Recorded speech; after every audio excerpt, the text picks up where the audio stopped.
নামাজে সালাম ফেরানোর পরে 5টি আমল করতে কখনো ভুল করবেন না।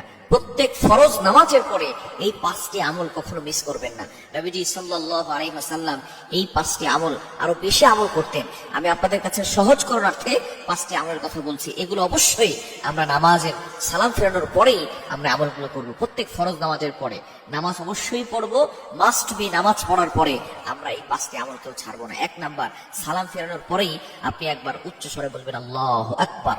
আল্লাহ হলেন সবার বড়। আপনি নামাজ পড়েছেন, সেখানে আল্লাহর ঘোষণা দিয়েছেন। নামাজ শুরু করেছেন আল্লাহু আকবার দিয়ে, নামাজ শেষ করেছেন আসসালামু আলাইকুম ওয়া রাহমাতুল্লাহ বলে।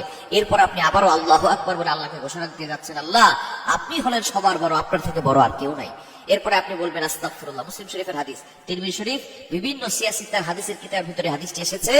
1 নাম্বার হচ্ছে আল্লাহু আকবার বলা, 2 নাম্বার হচ্ছে ইস্তেগফার। অবশ্যই আপনি 3 বার ইস্তেগফার পড়বেন, আস্তাগফিরুল্লাহ আস্তাগফিরুল্লাহ আস্তাগফিরুল্লাহ, এটা 3 বার পড়বেন। এখন অনেকে বলবেন, হুজুর নামাজ তো ভালো কাজ করেছি, ইস্তেগফার করার কি দরকার? ইস্তেগফার হচ্ছে ক্ষমা প্রার্থনা করা, এটা গুনাহের পরে মানুষ করে। এটা নামাজ তো ভালো কাজ, নামাজের পরে আবার ইস্তেগফার কেন পড়বো? মনে রাখবেন, নামাজে দাঁড়িয়েছেন, আপনি আল্লাহর সামনে দাঁড়িয়েছেন, কারণ আসসালাতু মিরাজুল মুমিন। নামাজ হচ্ছে মুমিনদের জন্য মেরাজ। যখন কোনো ব্যক্তি নামাজে দাঁড়ায় তখন সে কেমন যেন আল্লাহর সামনে দাঁড়িয়ে যায় এবং আল্লাহ তাআলা ওই বান্দার সাথে কথা বলতে থাকেন। নবীজি সাল্লাল্লাহু আলাইহি ওয়াসাল্লাম সহিহ মুসলিম শরীফের ভিতরে বলে দিয়েছেন যে ব্যক্তি নামাজে দাঁড়ায় সূরা ফাতিহা পড়ে আলহামদুলিল্লাহি রাব্বিল আলামিন, all praise is due to Allah, সমস্ত প্রশংসা আল্লাহর জন্য, সাথে সাথে আল্লাহ বলে হামিদানি আবদি, my servant is praising me, আমার বান্দা আমার প্রশংসা করেছে।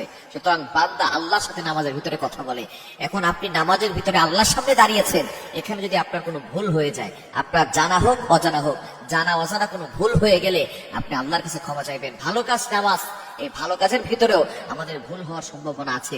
এজন্যই আমরা নামাজের শেষে কি চমৎকার ভাবে নবী সাল্লাল্লাহু আলাইহি ওয়াসাল্লাম আমাদেরকে শিক্ষা দিয়েছেন, একবার আল্লাহু আকবার বলার পরে 3 বার আস্তাগফিরুল্লাহ আস্তাগফিরুল্লাহ আস্তাগফিরুল্লাহ, আল্লাহর কাছে ক্ষমা প্রার্থনা করে নিব। তাহলে নামাজের ভিতরে যে ভুল ত্রুটিগুলো হয়েছে ছোটখাটো, এগুলো আল্লাহ পাক রব্বুল আলামিন ক্ষমা করে দিবেন। 3 নাম্বার হচ্ছে, এই হাদিসের ভিতরে এসেছে, এই দোয়াটা নবী সাল্লাল্লাহু আলাইহি ওয়াসাল্লাম পড়তেন। ইস্তেগফার 3 বার পড়ার পরে তারপরে বলতেন আল্লাহুম্মা আনতাস সালাম ওয়া মিনকাস সালাম তাবারাকতা রব্বানা ওয়া তাআলাইকা ইয়া জাল জালালি ওয়াল ইকরাম। এই দোয়াটা আমরা পড়বো ইনশাআল্লাহ প্রত্যেক নামাজের পরে। আল্লাহু আকবার একবার বলবো, 3 বার আস্তাগফিরুল্লাহ পড়বো, এরপরে আমরা এই দোয়াটা পড়বো আল্লাহুম্মা আনতাস সালাম ওয়া মিনকাস সালাম তাবারাকতা রব্বানা ওয়া তাআলাইকা ইয়া জাল জালালি ওয়াল ইকরাম। এটা আমরা পড়ে নেব ইনশাআল্লাহ। এরপরে হচ্ছে আমরা 4 নম্বরে আয়াতুল কুরসি পড়বো। নামাজের পরে আয়াতুল কুরসি অবশ্যই পড়বেন। 5 ওয়াক্ত নামাজের পরে আয়াতুল কুরসিটা পড়ে নেবেন, কেননা নবীজি সাল্লাল্লাহু আলাইহি ওয়াসাল্লাম জানিয়ে দিয়েছেন, মান ক্বারা আয়াতুল কুরসি ফি দুবুরি কুল্লি সালাতিন মাকতুবা লাম ইয়ামনাহু মিন দুখুলিল জান্নাহ ইল্লাল মাউত। অবশ্যই যে ব্যক্তি 5 ওয়াক্ত নামাজের পরে আয়াতুল কুরসি পড়ে, ওই ব্যক্তির মৃত্যু হতে দেরি সাথে সাথে আল্লাহ পাক রব্বুল আলামিন তার কবরখানা জান্নাতের বাগান বানিয়ে দেন। অর্থাৎ কবরে দেওয়ার পরেই মৃত্যু শুধু তার বাকি থাকে, একটা দেয়াল হিসেবে থাকে।